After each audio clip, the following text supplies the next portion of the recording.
Hello everyone, Radhe Radhe. YouTube पर मुझसे जुड़ने वाले सभी भाई बहनों को मेरा प्रणाम।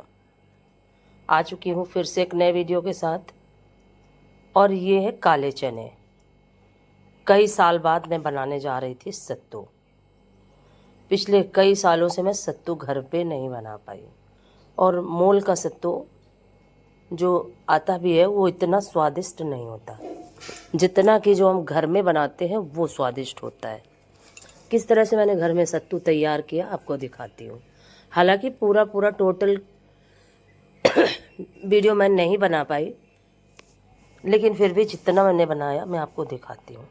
तो अब बारी थी सबसे पहले इन चनों को साफ़ करने की। हालांकि ज़्यादा गंदगी इनमें नहीं थी, फिर भी साफ़ करना ज़रूरी था, क्योंकि एक भी कंकड़ अगर होता है और अगर वो टूटा तो फिर उसके सैकड़ों टुकड़े हो जाते हैं, और फिर वो कोई भी चीज़ हो, चना गेहूँ चावल दाल चावल, उसमें फैल जाते हैं। तो इसलिए सबसे ज़्यादा किसी भी चीज़ की वो सफाई ज़रूरी होती है। और फिर ये दूसरे दिन का वीडियो है, और ये है जौ के सत्तू और चने के सत्तू में बनाने जा रही थी कई साल बाद। और जौ का सत्तू काफ़ी ठंडा होता है, स्वास्थ्य के लिए बहुत अच्छा होता है, और पहले के समय में जौ का ही सत्तू बनाया जाता था। अब तो क्या है कि सभी जौ का सत्तू बनाना ही छोड़ दिए हैं। गांव में अभी भी बनते हैं, शहरों में तो क्या होता है कि लोग बस ऐसे ही गेहूं और चनों को भुनवा के, और चने की भी मात्रा ज़्यादा नहीं होती, सिर्फ गेहूं को भून के चक्की वाले सारा काम यही करते हैं, और बस वैसे ही बेच देते हैं। कुल मिला के जो भी बाहर से हम लेते हैं वो शुद्ध नहीं होता। कहीं ना कहीं मेरे मन में एक परेशानी थी कई साल से, ना तो उतना स्वादिष्ट सत्तू खाया था, और जब जौ नहीं पड़ता तो सत्तू हमें नुकसान भी करता है। ये उसकी एक खासियत होती है, पेट खराब कर देना, कुछ ना कुछ दिक्कत हो जाती है अगर जौ नहीं पड़ा होता। तो फिर ये है तीसरे दिन का वीडियो। और अब जो मैंने जो भिगोए थे उस दिन फिर मुझे बिल्कुल भी समय नहीं मिला।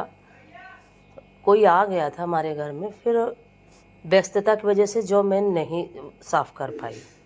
फिर मैंने उनको ऐसे ही धूप में पड़ा रहने दिया, और फिर दूसरे दिन थोड़ी देर के लिए पानी में डाल के और फिर से निकाल के अब बारी थी उनको कूटने की। तो हम गांव में हमारी जो गांव की ओखली होती है, पुराने समय में ओखली बोलते थे, ओखरी बोलते थे, और अभी सभी अच्छी जो शहर की भाषा में ओखली बोलते हैं। तो हमारे यहाँ बनी रहती है ज़मीन में, और पहले के समय में लकड़ी की बनाई जाती थी, लेकिन हमारे यहाँ ऐसे ज़मीन में बनी हुई है। वो पत्थर लगा के और नीचे गड्ढे जैसा बनाया जाता था, उसी में ये चीज़ें कूटी जाती थी। हमारे यहाँ छरना बोलते हैं, तो छरना था। मैंने सोचा बच्चों के लिए कुछ नाश्ता बना देती हूँ, तो वही काले चने मैंने बनाए थे बच्चों के लिए नाश्ते में। बच्चों को फिर खिलाया, और फिर उसके बाद मुझे जौ साफ़ करने थे। देखिए कुछ इस तरीके से काले चने तैयार हो चुके थे मेरे। तो चाय बनाई, काले चने बनाए, और फिर ये जो मैंने दूसरे दिन भिगोने मुझे पड़े थे, ये अब मुझे छरने थे। तो मैंने सोचा चाय पी लेती हूँ और थोड़े से काले चने भी खा लेती हूँ, और फिर शुरू करती हूँ। क्योंकि कहीं ना कहीं जैसे ही सुबह होती है और जब काम करके उठो पूजा वूजा करने के बाद, तो बहुत जल्दी से भूख लगती है। वही था मेरे साथ।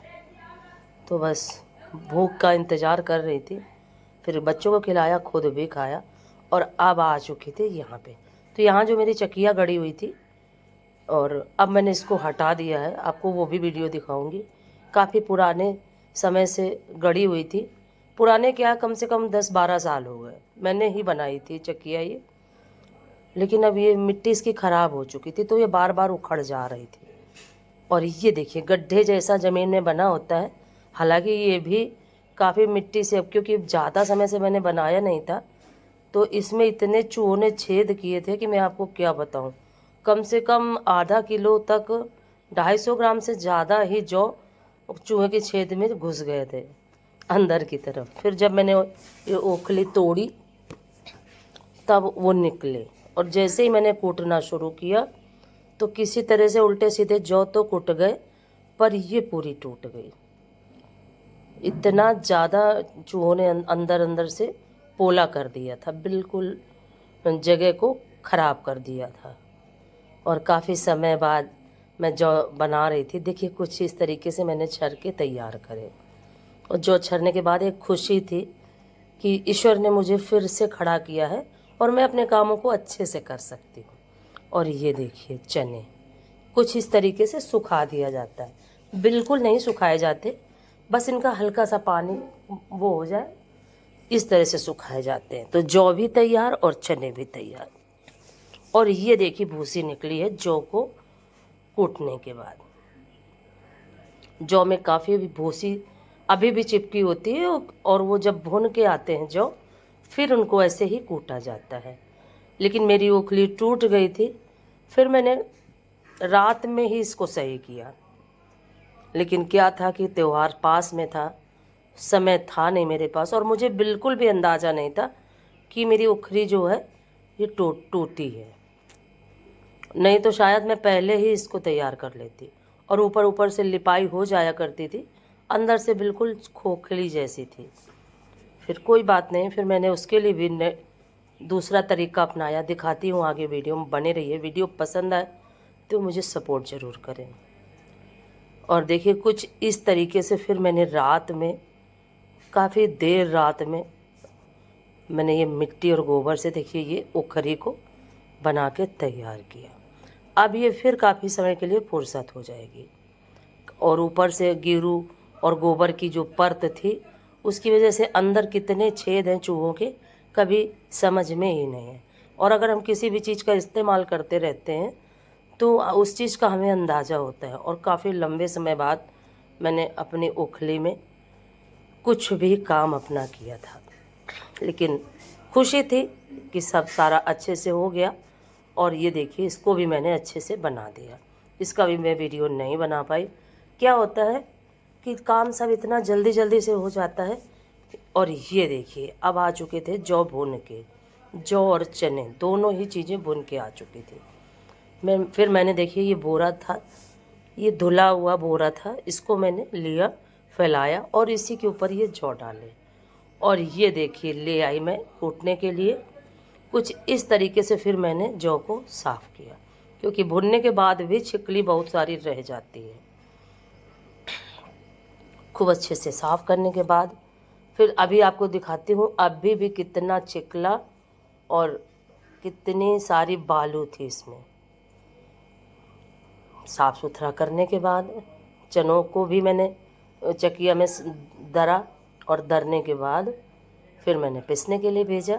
और कुछ इस तरीके से मैंने अपने घर में ही सत्तू तैयार किए। और किस तरह से सत्तू पीस के आए फिर मैं वो नहीं बना पाई वीडियो।